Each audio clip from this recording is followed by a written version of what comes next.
आषाढ महिना आला की प्रत्येक मराठी घरामध्ये आवर्जून केले जाणारे पदार्थ ते म्हणजे कापण्या आणि त्याबरोबर केलेल्या तिखटपुऱ्या. तिखटपुऱ्या बनवण्याची ही अगदी सोपी पद्धत आहे. खूप खुसखुशीत बनून तयार होतात, अजिबात तेलकट होत नाहीत आणि ह्या पुऱ्या जवळपास 8 ते 10 दिवस टिकतात. तर चला झटपट रेसिपी बघूया. व्हिडिओ जर आवडला तर व्हिडिओला लाईक करा, शेअर करा आणि सबस्क्राईब करायला विसरू नका. तिखटपुऱ्या करण्यासाठीचं साहित्य: पांढरे तीळ, मीठ, जिरे, हळद, ओवा, तेल, कोथिंबीर, लसूण पाकळ्या, हिरवी मिरची, गव्हाचे पीठ आणि तांदळाचे पीठ. सगळ्यात आधी एक वाटण बनवूया. त्यासाठी इथं मी छोटं मिक्सरचं भांडं घेतलं. त्यामध्ये भरपूर अशा लसूण पाकळ्या, हिरवी मिरची आणि जिरे घालून आपल्याला छान असं पाणी न घालता वाटण तयार करून घ्यायचं आहे. जाडसर असं वाटण इथं मी तयार करून घेतलंय. एक मोठं कटोरं घेतलं. त्यामध्ये गव्हाचं पीठ, तांदळाचं पीठ सगळं छान मिक्स करून घ्यायचं. दोन्ही पिठं छान एकत्र झाली की त्यामध्ये आता आपल्याला तेलाचं मोहन घालायचं. इथं कडकडीत तेल मी गरम करून घेतलं होतं. प्रमाण मी डिस्क्रिप्शनमध्ये दिलेलं आहे, नक्की चेक करा. मोहन जरा थंड झालं की हाताने छान आपल्याला संपूर्ण मोहन आपल्या पिठाला चोळून घ्यायचं आहे. सगळीकडे तेल लागल्या गेलं की छान अशा खुसखुशीत आपल्या पुऱ्या बनून तयार होतील. हळद घालायची, ओवा, भरपूर असे पांढरे तीळ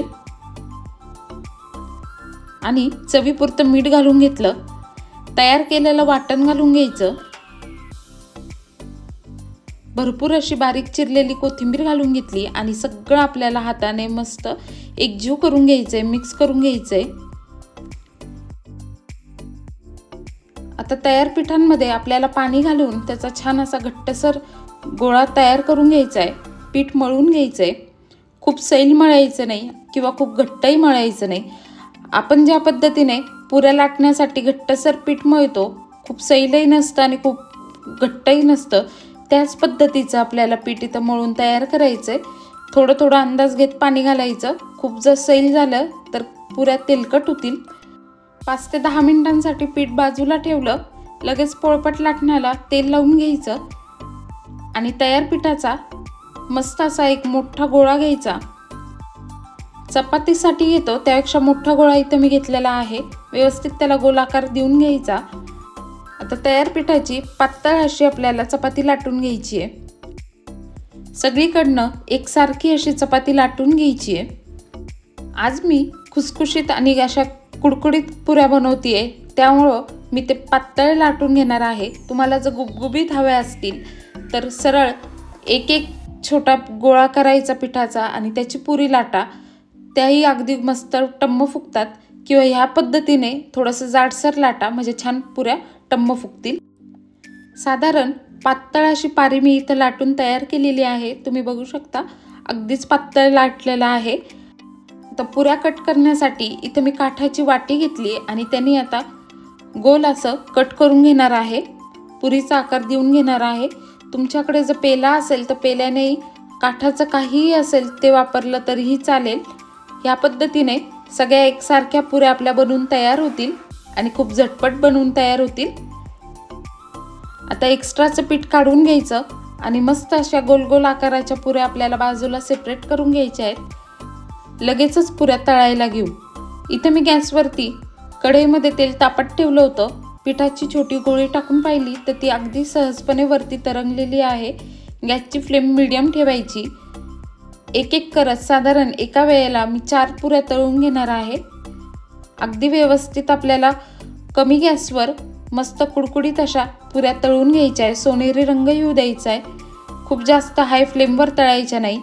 सावकाश तळल्याने त्या अगदी मस्त क्रिस्पी होतील, खुसखुशीत तयार होतील आणि अजिबात तेलकट होणार नाहीत. ह्या पद्धतीने बनवलेल्या पुऱ्या भरपूर दिवस, म्हणजे साधारण 8 ते 10 दिवस टिकतात. अजिबात खराब होत नाहीत. लांबच्या प्रवासासाठी किंवा मुलांच्या सहलीसाठी किंवा दुपारच्या भुकेसाठी खूप मस्त ऑप्शन आहे. तर नक्की करा. छान असा सोनेरी रंग पुऱ्यांना आलेला आहे. आता पुऱ्या आपण काढून घेऊया. ह्याच पद्धतीने सगळ्या पुऱ्या मी तळून घेते. बाहेर येणारा रिमझिम पाऊस, त्याबरोबर मस्त अशा खुसखुशीत तिखट पुऱ्या आणि गरमागरम चहा, वाह काय मस्त लागेल ना. तर नक्की करा. तुम्हाला माझा व्हिडिओ कसा वाटला ते मला कमेंटमध्ये नक्की कळवा. अगदी छान क्रिस्पी अशा पुऱ्या बनून तयार झालेल्या आहेत. अजिबात तेलकट होत नाहीत. एक पुरी तोडून दाखवते. खूप मस्त अशी पुरी तयार झाली आहे. अशाच छान छान पारंपरिक रेसिपी, अवघड वाटणाऱ्या रेसिपी सोप्या करून पाहिजे असतील तर माझ्या चॅनलला आत्ताच सबस्क्राईब करा, बेल आयकॉन प्रेस करा आणि ऑलचं बटन दाबा, म्हणजे कुठलेच नोटिफिकेशन तुमच्याकडनं मिस होणार नाही. भेटूया नवीन व्हिडिओमध्ये. धन्यवाद.